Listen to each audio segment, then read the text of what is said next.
Bom dia, boa tarde, boa noite. Eu estou aqui para fazer mais um vídeo resumo da videoaula do professor Fábio. É, essa videoaula, essas videoaulas no caso, elas foram sobre concreto. E agora eu vou tentar dar um pouquinho do meu conhecimento a partir da videoaula. Para poder a gente começar a falar sobre o concreto, a gente tem que falar sobre a composição dele. A composição básica do concreto, ela é então composta de água, cimento e agregados, sendo eles graúdos e miúdos. É, mas também são adicionadas algum, alguns aditivos, pigmentos que eles vão dar mais durabilidade, resistência e fluidez ao concreto, conforme a gente vai ver no decorrer. A primeira coisa importante de falar sobre o concreto, então, depois de sua composição, é o traço. Mas então, o que seria o traço? O traço é a composição do concreto, a proporção de cada componente desses, que eu falei, no caso da água, do cimento, da brita, que no caso seriam os agregados, e enfim. É, o traço, ele então é dado por uma formulazinha, que é 1 para P para X, que no caso 1 seria o cimento, que estaria para A, que é a areia, P, que seria a brita, e o X, que seria a água. A quantidade de A, P e X, ela seria multiplicada pela quantidade do concreto, conforme a gente aprendeu na videoaula. Isso seria expresso, então, em massa ou então em volume. O traço dado em volume, ele é, digamos, mais fácil de ser feito, porém ele é menos assertivo, pelo fato de haver uma subjetividade, de não ter uma certa precisão, que a gente vê que depois é diferente do que é feito em laboratório, por exemplo. Mais um exemplo de traço em volume é que a dosagem ela pode se dar de duas formas. No caso, seria a empírica, que é baseada na experiência do dia a dia, tipo do pedreiro, de quem está fazendo o traço, e a racional experimental, que é baseada em parâmetros técnicos e que são feitos ensaios laboratoriais para poder haver um resultado em cima disso e ser mais preciso. Outro ponto importante é o consumo de materiais. O consumo de materiais ele é dado a partir do consumo de cimento, que ele vai ser igual à massa específica do concreto pelo traço em massa, que a gente vai ter então um resultado em metros cúbicos de concreto. Passando então para o próximo ponto, falando ainda sobre concreto, a gente tem o ponto das matérias-primas, que é um ponto muito importante para a gente poder entender o que se constitui no concreto. No caso, a primeira matéria-prima que a gente vai falar é os agregados. Os agregados eles podem ser popularmente ou então usualmente ou então para trazer mais para um conhecimento de mundo o esqueleto do concreto, já que uma vez ela vai ser responsável pela resistência, durabilidade e a trabalhabilidade que vai ter nessa mistura. Os agregados miúdos, eles vão preencher os vazios que vai ser deixado pelos agregados graúdos. E uma característica ou uma curiosidade muito importante dos agregados é que eles compõem 80% do volume do concreto e ele custa apenas 20% do custo do concreto. Ou seja, ele é muito importante. Outra matéria-prima é o cimento. O cimento ele vai ser o aglutinante da mistura. Ele vai ser o que vai aglutinar a mistura do concreto. O cimento o tipo de cimento utilizado ele vai de acordo com o tipo de obra que vai ser feita. Vai depender também da quantidade de água para saber se essa mistura de cimento, no caso para poder fazer o concreto, ela vai ficar mais ou menos fluida. Que aí a gente já pode entrar no próximo ponto, que no caso seria a água. Como já falado, a água ela vai ser perspicaz na fluidez da trabalhabilidade juntamente com o cimento para o concreto. A água, ela vai dar a hidratação, fluidez da mistura do cimento. A quantidade de água em excesso, ela pode acarretar algumas patologias, como muitos vazios, logo vai diminuir a durabilidade e a resistência do cimento. Outra característica muito importante também é que a água ela precisa ser utilizável, pois a água ela pura ela vai ser melhor aproveitada e mais confiável do que uma água que pode ter algum tipo de impureza. Outro ponto muito importante e muito subdividido é os aditivos. Os aditivos eles são produtos químicos que vão estar presentes na mistura do concreto. Eles podem se dividir em vários, como eu já falei. O primeiro, então, vai ser o aditivo plastificante, que ele se divide em plastificante e superplastificante. Os adjetivos plastificantes e no caso, o superplastificante, ele é muito mais intenso do que o plastificante. Ele ajuda na melhora da trabalhabilidade do concreto, aumenta a resistência e também ele faz com que você use menos cimento. No caso, traz até uma economia para a sua mistura. O próximo é o aditivo incorporador de ar, que ele é basicamente microbolhas de ar dentro do concreto.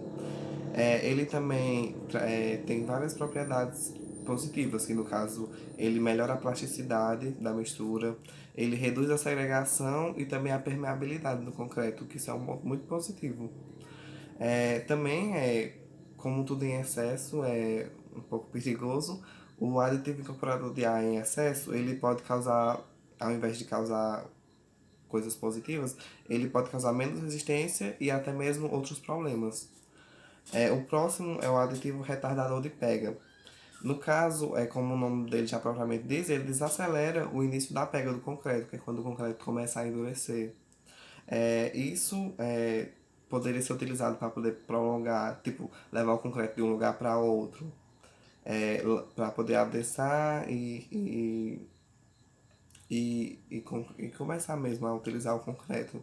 No caso, seria muito importante na transportagem. E o outro aditivo que seria o contrário, no caso seria o aditivo acelerador de pega, ele no caso ele encurtaria o tempo de pega do cimento. Que isso poderia servir para quê? No caso ele é muito usado para concretos já projetados, na fabricação de concretos pré-moldados.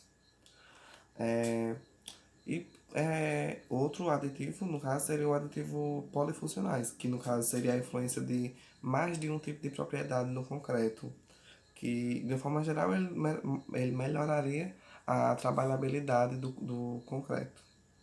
Passando para outro ponto, seria então as adições. As adições ela é um material bastante fino que ele é utilizado para poder preencher os poros do concreto. Uma vez que esse material ele chega a ser bem mais fino do que o pó do cimento, que já é bastante fino.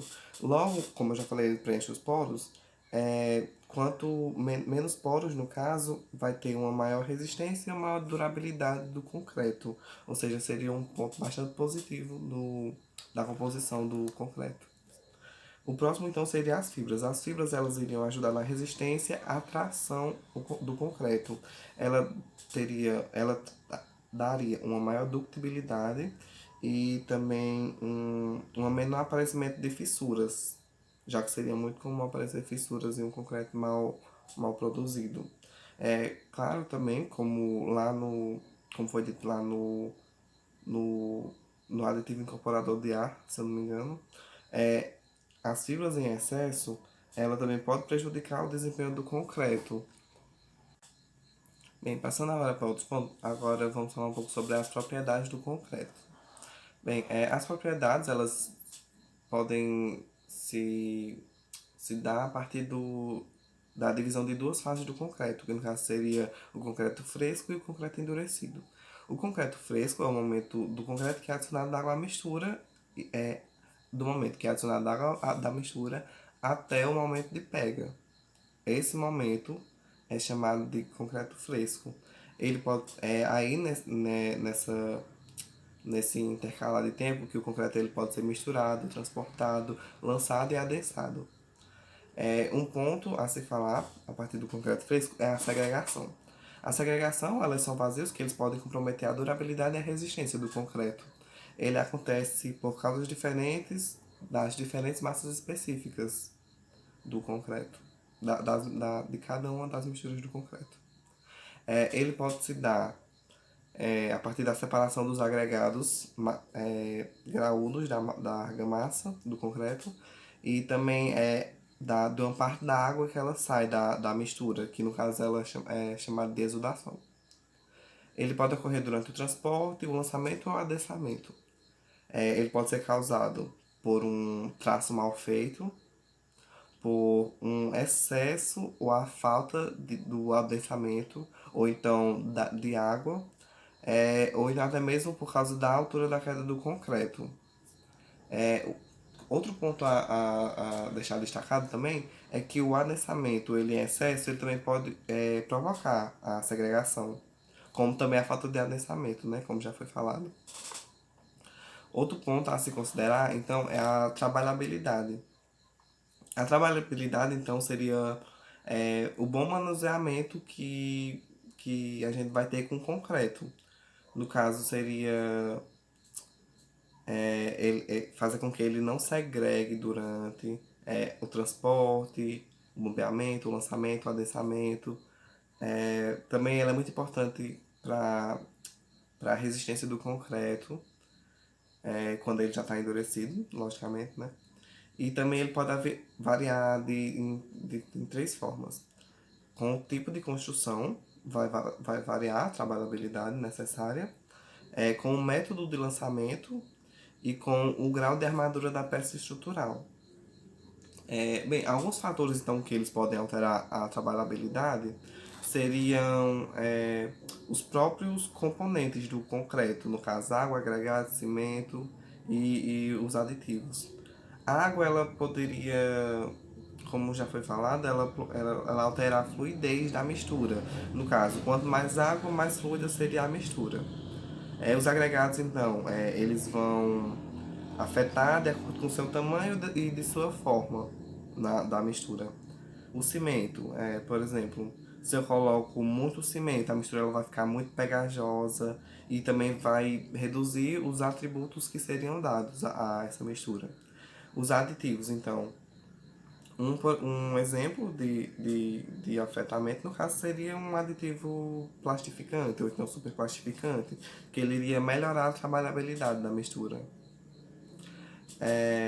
Outro ponto agora é um ensaio de abatimento, que no caso, esse ensaio de abatimento, ele serviria para medir a trabalhabilidade do concreto, que no caso, esse ensaio ele se dá a partir do método do tronco de cone.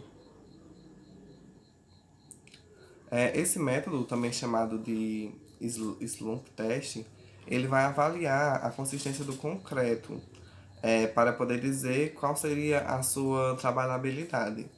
Bem, aqui eu copiei um trechinho que fala como é. Ó, o molde de tronco de cone ele é preenchido com 3 camadas de concreto.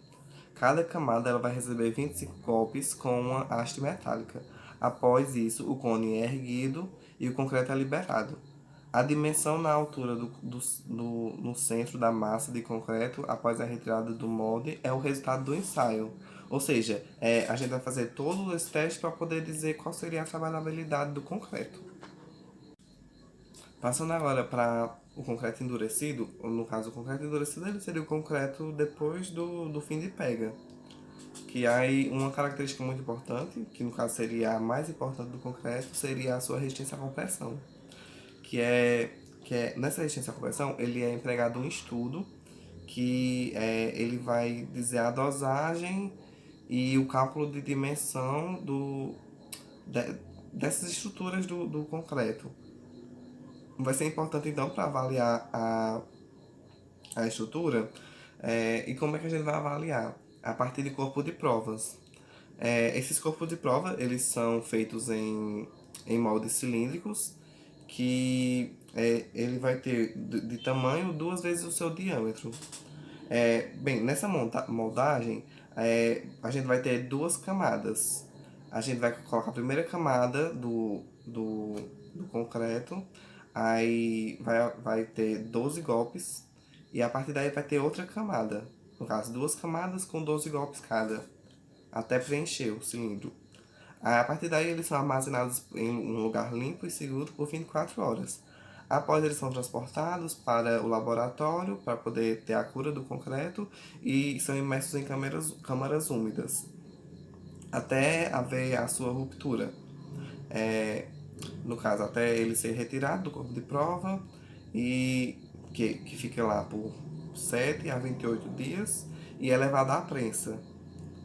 É, um, um, um ponto muito importante a ser falado é a correção. No caso, como eu já falei, é um cilindro, né? Mais ou menos isso.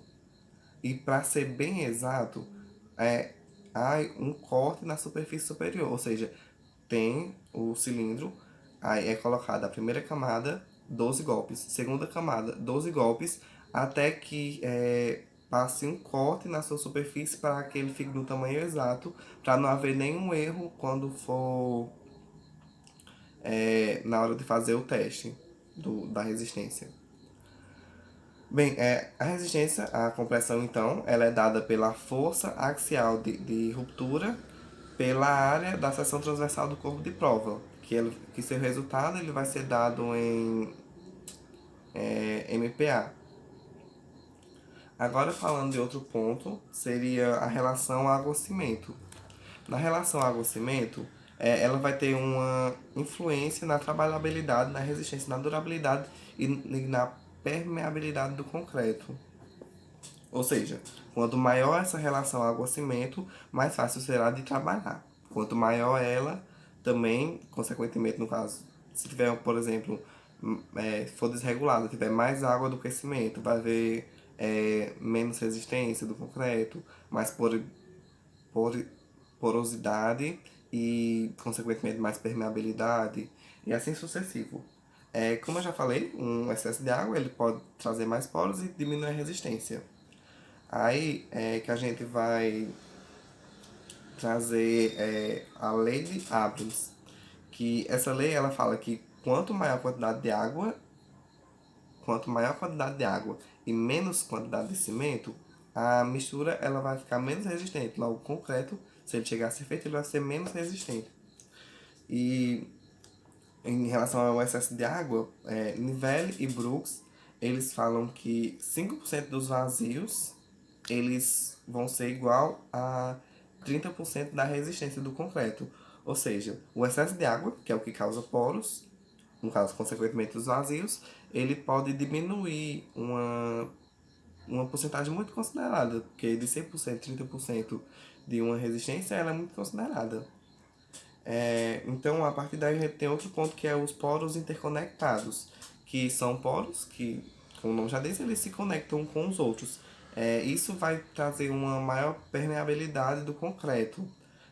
Logo, também vai trazer mais patologias ao concreto, né? Bem, agora em função do grau de risco de deteriorização da estrutura, a normalização brasileira ela vai limitar essa relação água-cimento para que haja um controle e menos erros, menos deteriorização futuras que veriam nas edificações. Elas são divididas em classes, no caso classe 1 até a classe 4, de acordo com os ambientes, ambiente rural, ambiente urbano, indústrias e tal, de acordo com o risco de deteriorização, conforme foi mostrado na videoaula. Outro ponto, no caso, o último ponto, seria a influência do tempo no concreto. O concreto, quanto mais tempo ele passa, mais resistente ele fica, já que com 28 dias é dada 100% a resistência do concreto.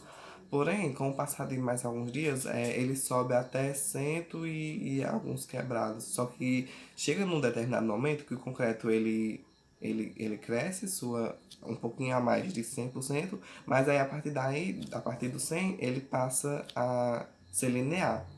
Ou seja, A partir de um determinado tempo, o concreto ele tem vai ter só até aquela durabilidade. Bem, no geral, o conteúdo ele é um conteúdo, não é um conteúdo difícil, é só um conteúdo extenso, mas se for comparar, por exemplo, com as primeiras videoaulas, eu achei bem mais fácil do que elas. Achei de fácil entendimento e também com a ajuda das videoaulas do professor, melhorou também. Então é isso.